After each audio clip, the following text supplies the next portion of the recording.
Bonjour mes abonnés, je voulais vous parler un petit peu de d'où j'en étais parce que j'ai déménagé en début d'année et voilà, c'est pour ça qu'il n'y a pas beaucoup de vidéos, j'ai changé d'endroit et bon, ma dernière vidéo ça a été le météore que j'ai filmé le 11 octobre 2020 euh, qui est passé dans le journal Ouest France, France 3, que j'ai filmé rapidement, puisque ça s'est fait en 10 secondes après le match France-Portugal.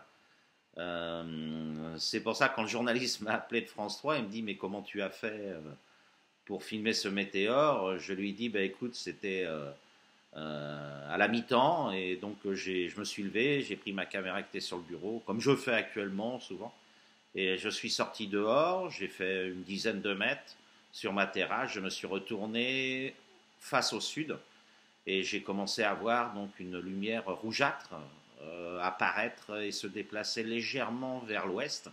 Donc j'ai commencé à filmer cette lumière et donc le météore a tout de suite, en fin de compte, s'est enflammé en rentrant dans l'atmosphère. Donc apparemment, ce météore a été vu dans l'Europe entière. Puisque bon bah il y avait même un journaliste de Ouest France qui l'avait vu en voiture, qui était sur les Sables d'Olonne, je pense. Et voilà, donc ça s'est fait très rapidement. Et depuis, bon bah voilà, j'ai pas refait de vidéo, j'ai déménagé. Et puis bon bah ça reviendra, voilà. Donc je voulais vous parler un petit peu des ovnis, de mon enlèvement. Je voulais surtout en parler à ma famille, à mes amis, qui des fois ont du mal à comprendre ce que je vis et ce que j'ai vécu, parce que ça continue. Et c'était surtout d'ailleurs avant 2015, avant que je filme, parce que j'ai commencé en 2015 sur YouTube à filmer. C'était avant les choses les plus impressionnantes que j'ai vues dans ma vie. Donc c'est pour ça que j'ai besoin de mettre les choses au clair aussi, au point, parce qu'il y a eu certains articles qui ont été faits dans Ouest France ou par Elodie Sartou ou Erwan Le Courtois, donc dans le magazine OVNI, euh, qui n'étaient pas très précis. Et j'ai besoin de précision dans tout ce que je dis. Voilà. Donc, et puis je suis aussi passé dans une émission de télé chez Cyril Hanouna, mais c'est pas facile de raconter ces choses-là quand les gens rigolent. Donc j'ai besoin de parler et de vous dire ce que j'ai vécu. Donc mon enlèvement, c'est quelque chose dont je sais que c'est réel. Euh, Ce que j'ai vécu est réel. Ça n'a rien à voir avec un cauchemar ou un rêve. J'ai vécu des rêves et des cauchemars qui, ça n'a rien à voir. C'est même d'ailleurs des cauchemars qui sont bien plus gore ou avec du sang, mais ça ne vous marque pas comme ça, puisque mon enlèvement au début des années 2000, c'est ce qui est impressionnant, c'est la réalité de ce que j'ai vécu, ce qui vous marque, ce qui me marque encore aujourd'hui, 20 ans après, puisque de toute façon la date je ne l'ai pas, puisque quand j'ai vécu ça, le lendemain, j'étais dans un état pas possible. Je me suis dit, mais ce que j'ai vécu est réel. Je veux plus me rappeler de cette date. J'ai dit, je zappe cette date. J'aurais pu la noter, la date exacte, mais je n'ai jamais voulu la noter parce que ça m'a marqué par la réalité de ce que j'ai vécu, parce que je suis persuadé que c'était réel. Donc, j'étais au Sable d'Olonne. Les gens ne comprennent pas, que ce soit les sceptiques, que ce soit des gens de ma famille ou autres. Mais après, tout m'a donné raison dans les ovnis que j'ai vus par la suite. Donc je sais que c'est réel. Je sais que beaucoup de gens qui ont eu des enlèvements parlent souvent de plusieurs expériences, de multiples expériences. Moi, je me rappelle d'une seule. Il est possible peut-être que j'en ai eu d'autres, mais que je ne m'en souvienne pas. Bon, celle-là, je m'en rappellerai toute ma vie. Je ne sais pas si vous vous rappelez d'un cauchemar ou d'un rêve. Et puis, ça va durer pendant des années et des années. C'est quelque chose de très difficile à comprendre. Au départ, j'étais quelqu'un plutôt de sceptique sur tous ces sujets-là. J'avais entendu parler d'enlèvements extraterrestres, parce que on parle d'enlèvements extraterrestres, mais je mets extraterrestres entre guillemets, puisque je ne sais pas que ces êtres, d'où viennent ces êtres. Je sais qu'ils ne sont pas humains, mais je connais la complexité de la Terre, de la vie, sous la mer, sous terre, que la vie existe partout. Et je me pose des questions aussi sur l'être humain. Sommes-nous les êtres les plus évolués sur Terre, ou bon, il y a peut-être aussi d'autres dimensions, je ne sais pas. Mais je sais que bon, ils ne sont pas humains. Euh, j'ai le problème, c'est que j'ai vécu quelque chose de vraiment particulier. Et voilà, donc quand je me suis, je dormais, j'avais rien consommé. C'était une nuit comme une autre. J'étais dans un appartement qui se situe donc au Sable d'Olonne, au dernier étage. Et je me suis retrouvé, en fin de compte, j'ai ouvert les yeux et j'ai tout de suite senti que c'était réel, que la réalité, que j'étais dans le vrai.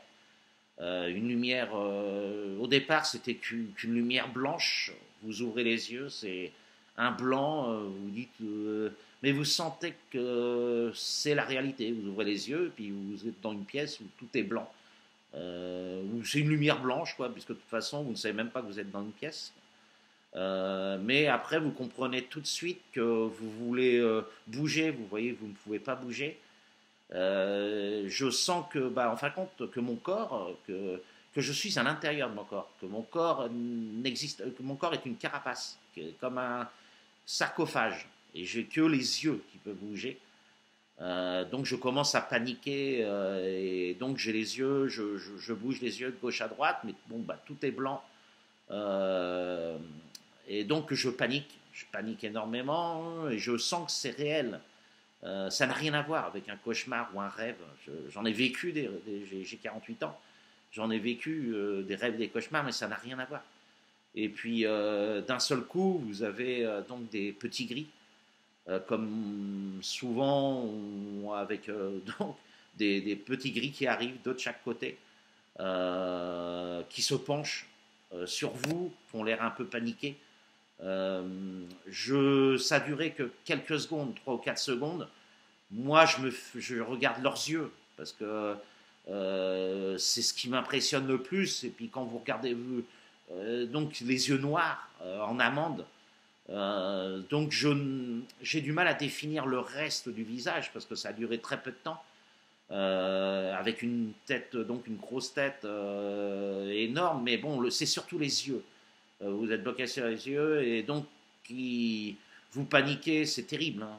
C'est quelque chose de terrible, parce que vous savez que vous êtes dans le réel. Et donc à un moment, bah, il se retire, et vous avez, je sens que de toute façon, je suis paralysé.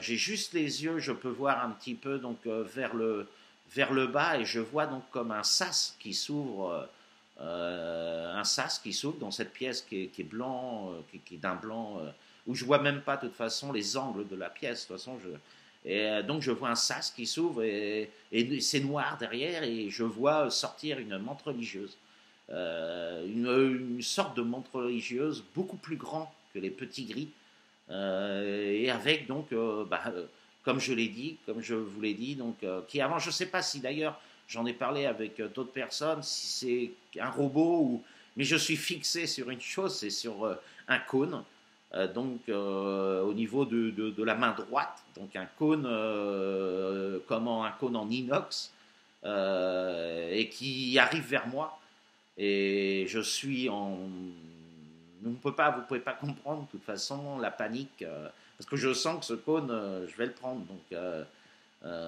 et c'est ce qui arrive, et bon, j'ai pas vraiment souffert. Ça a été plutôt la peur, et je me réveille tout de suite donc dans mon lit, en transe presque, en sueur. Et la première chose que je me dis, mais j'ai vécu mais quelque chose de réel, parce que c'était réel, ça n'a rien à voir avec un cauchemar ou un rêve. strictement rien à voir. Et puis d'ailleurs, le lendemain, j'ai été tellement choqué que bah, je vous ai dit, j'ai la date, cette date, j'ai voulu la zapper de ma tête. J'ai dit jamais plus, je veux me rappeler de cette date. Alors qu'au départ, j'étais quelqu'un de sceptique, ça me faisait rigoler, j'entendais parler, j'avais vu des émissions au début des années 90, Ciel Montmardi avec Christophe de Chavannes, Jean-Pierre Petit, Raël, des mecs qui étaient complètement. Il y avait Raël qui était complètement à l'ouest, et bon, je pensais que ça. Il parlait d'enlèvement extraterrestre. Je parle toujours entre guillemets extraterrestre, parce que je parle de. Moi, c'est des entités, voilà. Et je me dis, bon, il n'y a qu'aux États-Unis où ça peut se passer, ce truc-là. Et voilà, quoi. Donc, ça m'est arrivé. J'étais au Sable d'Olonne, et bon, bah, après, moi, je travaillais, donc j'étais sur donc, Moutier-les-Maufaits, la commune du Givre, qui est à côté de Moutier-les-Maufaits, mais donc j'avais une pisciculture. Et après, j'ai commencé une pisciculture qui était avec une source d'eau chaude. J'étais au milieu de nulle part, en pleine nature. C'était magnifique, hein, et j'ai commencé à voir des lumières dans le ciel, seul ou avec des amis. Ou quand je regardais, je voyais un flash. Ou quand j'étais avec des amis, tiens, je lui dis, regarde, il y a une lumière qui bouge dans le ciel. Il regardait, la lumière repartait dans l'espace, comme des étoiles qui bougeaient. C'est au début des années 2000. Hein. Donc voilà, j'ai commencé à voir tout ça après cet enlèvement. Et après, bah, voilà, ça a duré pendant 3 4 ans.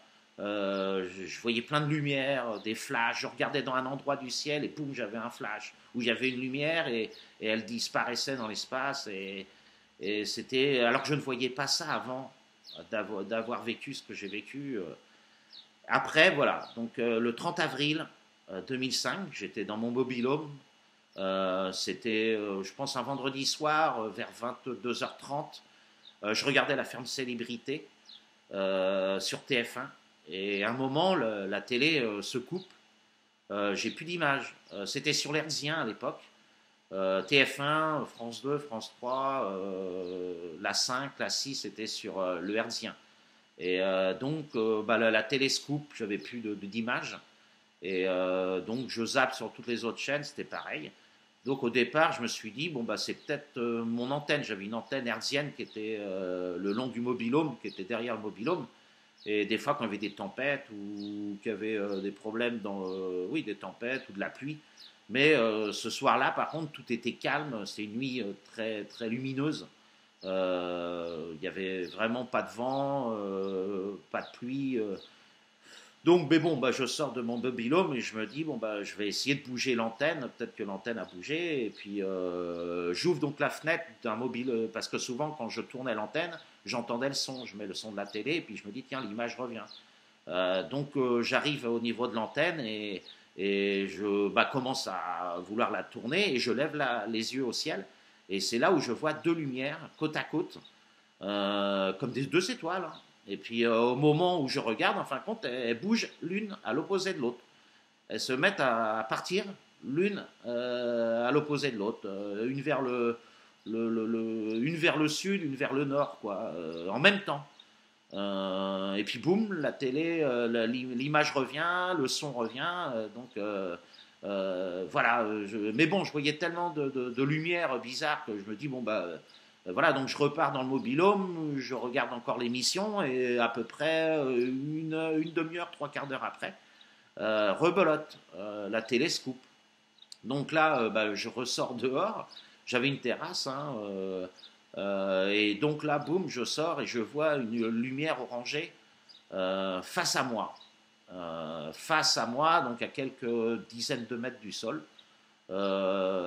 Une lumière orangée, sans bruit, comme une énergie, une boule de plasma, comme les gens parlent, mais c'était une lumière orangée d'une puissance comme un petit soleil, quoi. Et je me dis, bon, bah, c'est quoi un hélicoptère? Au départ, je me pose des questions. Je me dis, mais ça restait en stationnaire. Et donc, voilà, j'étais complètement scotché. Bon, après, je me suis dit, non, c'est pas un hélicoptère, ça faisait pas de bruit. Je me dis, mais c'est quoi? C'est un ovni, quoi.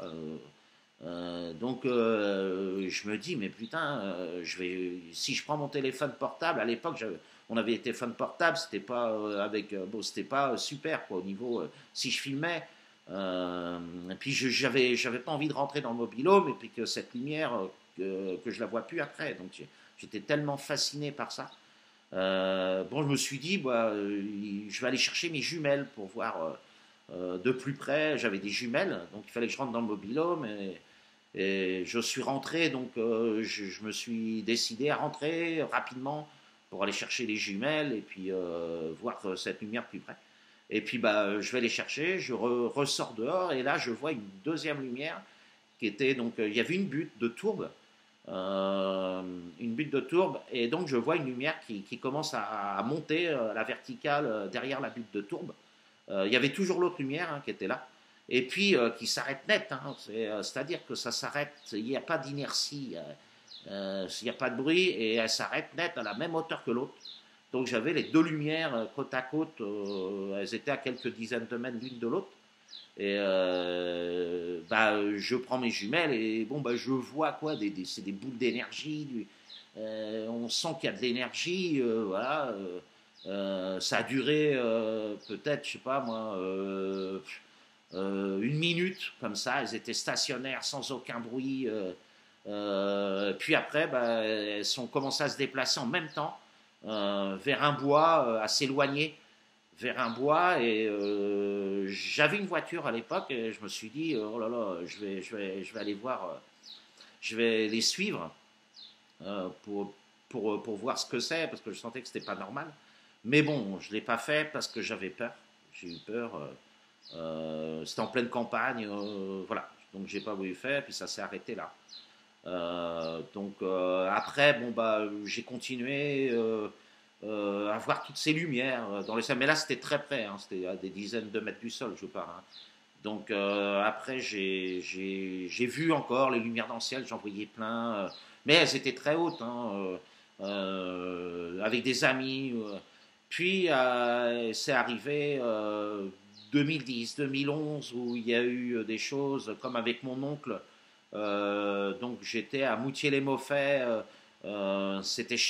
j'étais à Comquier, à Saint-Mexan-sur-Vie, où il y avait mes parents, il y avait mon oncle à l'époque, où pareil, quand on avait été à un vide-grenier, on était revenu à la maison, il faisait pas encore nuit, quand une lumière blanche de la taille d'une bille, sans aucun bruit, était passée au-dessus de la voiture, au moment où je me garais, mon oncle, parce que je lui parlais de tout ce que je voyais à mon oncle ou à la famille, j'ai parlé de cette expérience, tout ça. Donc voilà, et puis après arrive 2012 où là j'ai vu les choses les plus extraordinaires de ma vie. C'était oui, à Saint-Mexan-sur-Vie, là où les lumières, c'était donc au mois de juillet, les, les, parce que bon, les dates, je voyais tellement de choses que bon, je sais que c'était en 2012, c'était les 15 premiers jours de juillet, où donc il y avait une lumière tous les soirs qui descendait du ciel. Je travaillais donc dans une charcuterie la nuit pour nettoyer, et donc je revenais vers 1h30 du matin, et donc il y avait une lumière. Je louais un petit logement parce que mes parents étaient partis au Mans, donc c'est pour ça que je me rappelle de la date. C'était les 15 premiers jours de juillet. Je pense que c'est la première semaine de juillet 2012. Donc la lumière descendait du ciel verticalement, une lumière orangée, pareil, j'arrivais, la lumière orangée, au bout d'une ou deux minutes, je m'asseyais sur ma terrasse et à l'ouest, elle descendait verticalement et s'arrêtait net, net, et après avançait vers moi, un petit peu donc vers le nord, passait devant moi, puis après être passé devant moi, repartait dans le ciel à la vitesse de l'éclair, en un claquement de doigts. Je ne sais pas si vous avez vu la vidéo en Israël, la lumière qui descend, qui s'arrête au niveau du dôme et qui repart dans l'espace. Et ben, c'était ça, c'était des lumières orangées. Donc chaque soir, j'en parlais d'ailleurs à mon travail, je disais à tout le monde, j'ai une lumière qui vient me voir le soir. J'ai dit, venez voir ça, parce que vous ne verrez jamais ça de votre vie, quoi. C'est quelque chose d'incroyable. Et ça a duré donc pendant. Mais à chaque fois, vous ne savez pas si cette lumière va revenir. Voilà, parce qu'il y a un moment où vous dites est-ce que j'appelle des journalistes? Est-ce que donc voilà, parce qu'il y a des fois aussi, pareil, c'était pas forcément. Il y a une fois où la lumière, elle était descendue du ciel avant que j'arrive chez moi. Avant, j'étais en voiture, je la voyais qui commençait à avancer, donc et puis repartir dans le ciel. Mais le vendredi soir, donc le jeudi, le vendredi soir, j'avais dit à tout le monde, vous venez, on était une dizaine, j'ai dit, vous venez chez moi, je vais vous montrer quelque chose, vous allez halluciner. Et donc, il n'y a qu'une seule personne qui était venue, c'était Cyril Gaurin, qui malheureusement s'est suicidé en 2018, qui avait vu avec moi donc cette lumière.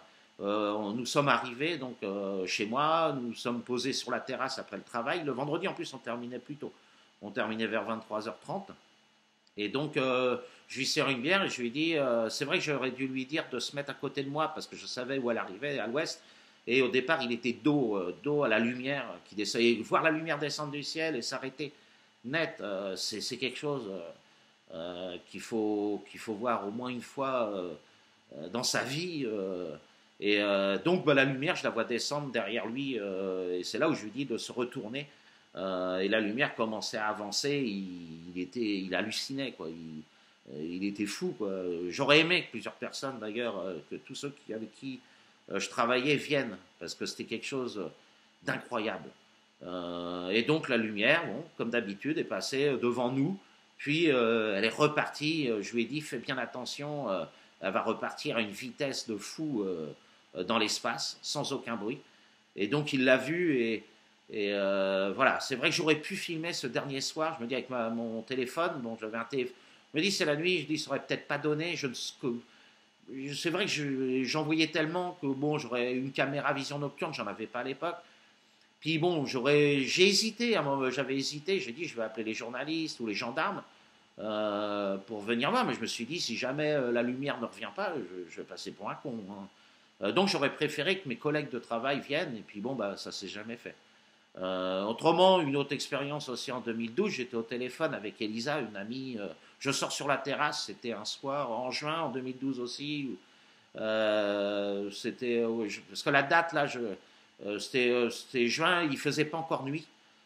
J'étais au téléphone avec elle et donc d'un seul coup, je vois une lumière blanche passer à une vingtaine de mètres, mais d'une taille là d'un pamplemousse. Hein, passer à 20 mètres au-dessus de mes chaînes. Elle arrivait du nord, sans aucun bruit, une très faible vitesse.